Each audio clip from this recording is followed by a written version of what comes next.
We are here today. It's March 8th, 2026. It's been 46 years since in Casimiro de Abreu, Rio de Janeiro, it was the UFO Woodstock post-intro.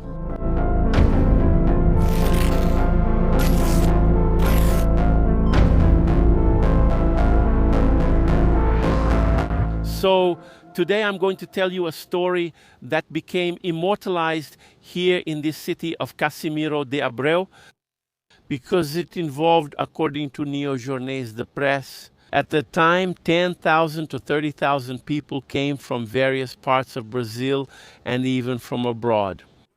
They say that even people from NASA were here, because there was a kind of prophet, a person who dealt with this UFO stuff here in the city and who said that a spaceship from Jupiter would land in a region here in the city.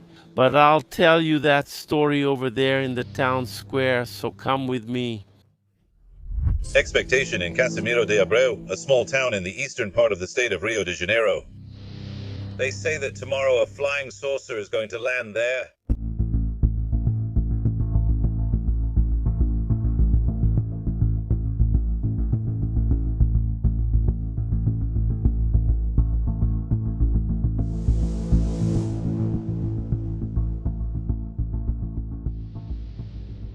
We were walking here in the streets of Casimiro de Abreu, and I met Enio de Abreu. Franco, he's from the Franco family, from his mother's side here, and he was telling me some things about the city. Even about that story, that sometimes people remember, that happened here in 1980. But tell us this, Casimiro de Abreu, you have a house here that you come to from time to time. You stay by the river, right?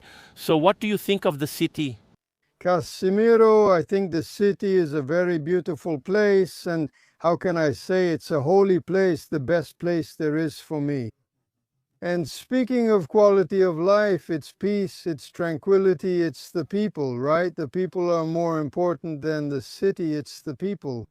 Overall, I really like it here. It feels like a sanctuary. Is it peaceful here then? It's very peaceful here. I don't have any problems. I've never had any problems with anyone at all in any way. I'm very glad to get to know this place. And Enio was telling us here that he served in the Air Force over at Afonsos. And at that time, did you hear about anything related to UFOs? A colleague of mine told me there was a book called It Was the Astronaut Gods by Eric Van Danick. I don't remember his nationality, but then I got interested. I started reading the whole book. And from then on, I started buying several books. There was a collection of books. After we separated, my wife kept the books, and I don't know what she did with them. But now I don't find it that interesting anymore, because nowadays it's so widespread on YouTube. People can now find everything they need online in real time, so books aren't as necessary. So that's it. That's how it is. People who like ufology sometimes also live here in Casimiro de Abreu, right? So yeah, he said he's been following our work, right, for some time now, for a long time. And he appreciates it. And when we publish the case here in Casimiro de Abreu, right, because today marks 46 years since this case, right? So then I'll send you the link later so you can access it there and share it with people here in the city. Share it with people. Okay, Edison, thank you very much. And I wish you and your whole team much success and all the best in your work. Thank you. Thank you, Enio. Nice to meet you.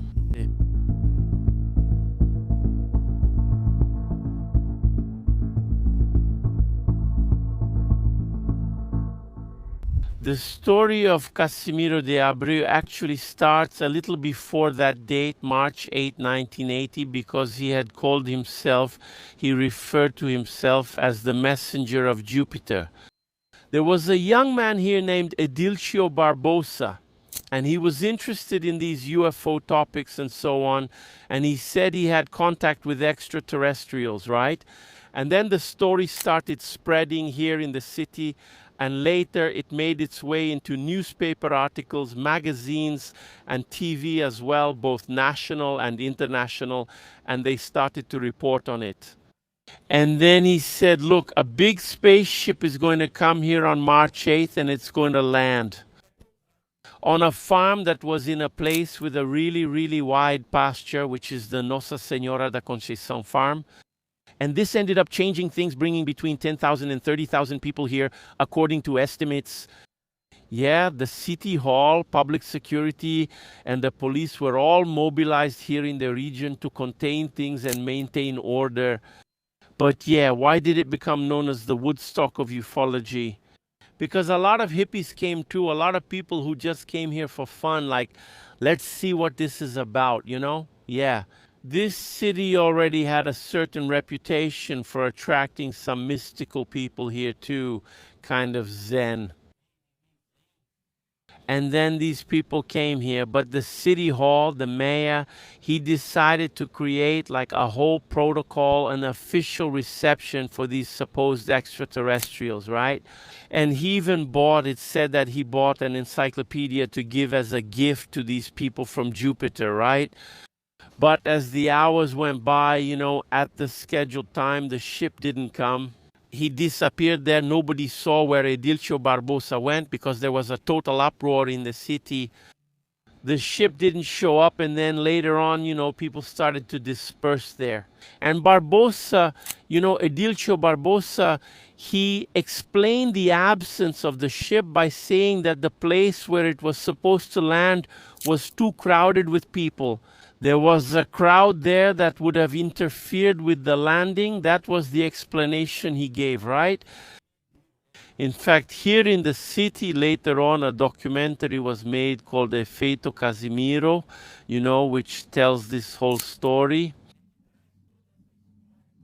And the outcome of the story isn't very good either, because Edilcio said that later he would lose one of his legs, and he ended up losing it. Then nobody knows how that happened. Later he lost a second leg, and then he passed away. Right, even though the ship didn't land here.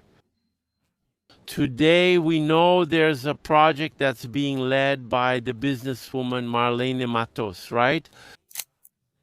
In fact, last year, 2025, there was a project that was presented at City Hall and everything.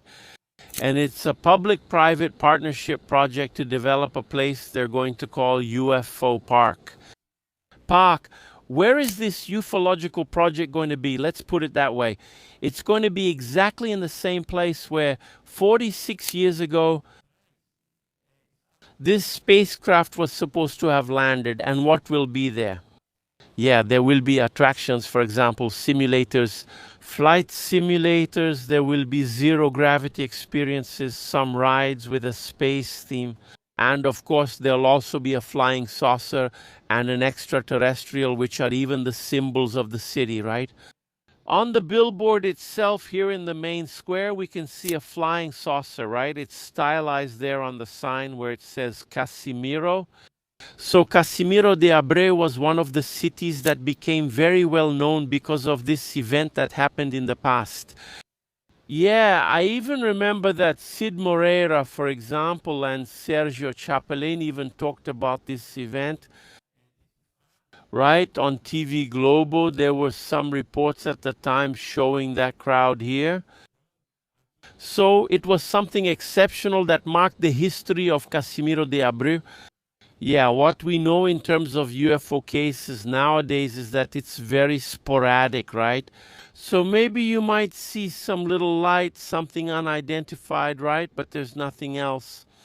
Nothing so remarkable, so visible that could really indicate that, in fact, flying saucers are here in this region.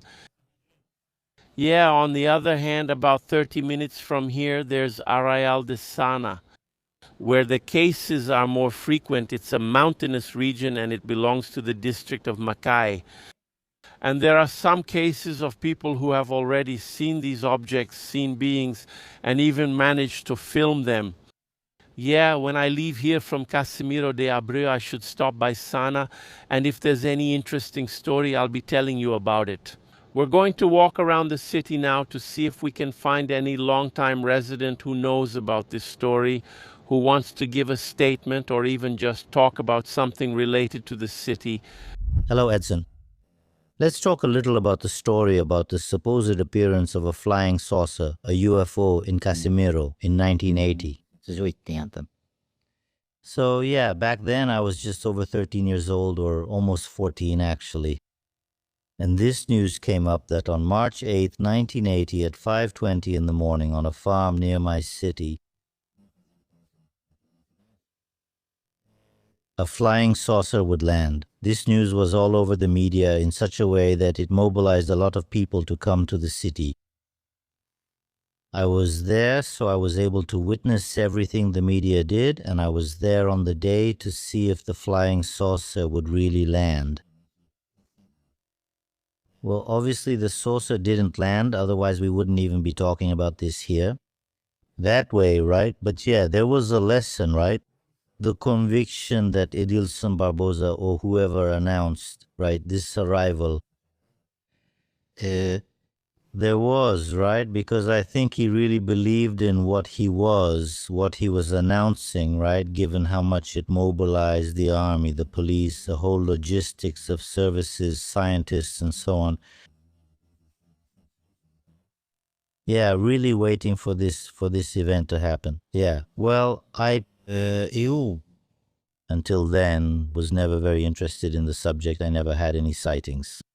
And I also hadn't heard of any sightings until then, at least until March 2nd of that year, when he gathered the local authorities here and said that a sighting was going to happen. And that sighting actually happened because my uncle, who is a skeptic, even an atheist, was there and said he saw it.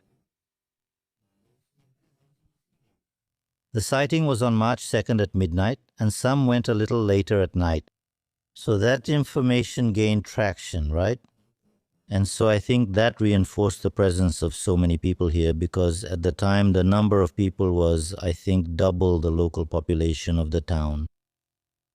Yeah, another sighting report only happened in 91. I was working at a hotel at the time, and some people who were staying at the hotel told us that they filmed an object near Casimiro, actually, between Casimiro and the place where the flying saucer from that time would have landed. And this footage, the sighting lasted about an hour and a half. Yeah, it spread across Brazil at the time again. It made the news again. So up until now, since then, I haven't had any news of sightings, no information about that, And this incident in Casimiro de Abreu brought back to us now after some time. It was kind of forgotten by the public. But when through the short film by director Clarice Salivi, The Casimiro Effect, this story came back into the spotlight. And then the city started to believe, and we really began to realize the time we lost by not having promoted this event as a tourist attraction for the city, So this is already a vision of the new city administration to create a specific park, a theme park called Mobiles Park, not only to take advantage of, to capitalize on the tourism value of this sighting story, also because you attracted tourism and got involved with the scientific part, which is also part of this story. So we're now in the process of studying the implementation of this park, and we think this will be very important, not only for the city, but also for the field of ufology. That was a very enlightening statement from Vanino, a resident of the city of Casimiro de Abreu, wasn't it? And I wanted to talk to you now, as we're getting to the end of this video, that some researchers from Rio, ufologists at the time, spoke out, even in the press, about this case from Casimiro de Abreu, right? About the contactee from Jupiter, right? And among them was Mrs. Irene Grank and the other Fernando Cleto Nunes Pereira. In fact, he even researched this case well before, right? Before the announcement of the supposed landing there in Casimiro de Abreu. And he had already ruled out the possibility of it being something authentic, real. But the truth is, every now and then the phenomenon shows up. It shows up in that region, right? Yeah, both in Casimiro de Abreu on the BR 101 and in Sana, right? And now I'm going to show you a video that was made in 1991 on May 29th, 1991 on the BR 101, right? Which was shown in the media. Let's take a look.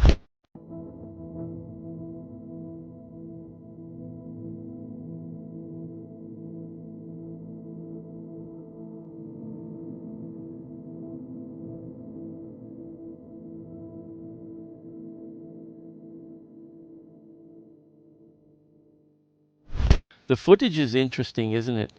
So in the 90s, these UFO cases really gained a lot of momentum in the 90s. And even in Casimiro de Abreu, they say the phenomenon appeared for more than an hour. The outcome of this story is that, unfortunately, the expected landing didn't happen, right? And people left frustrated from that situation on March 8, 1980. But futurism is coming in strong, and this UFO Park project will definitely bring a lot of activity to the region and the city. I believe that many UFO enthusiasts will come to see this project and learn about the story that became famous in the 1980s. Something I'm curious about is to keep an eye on it in the future and see how the city will react after OVNIS Park is inaugurated. If you like this video, click the like button, leave your comments, and see you in the next video live podcast with Edison Boventura.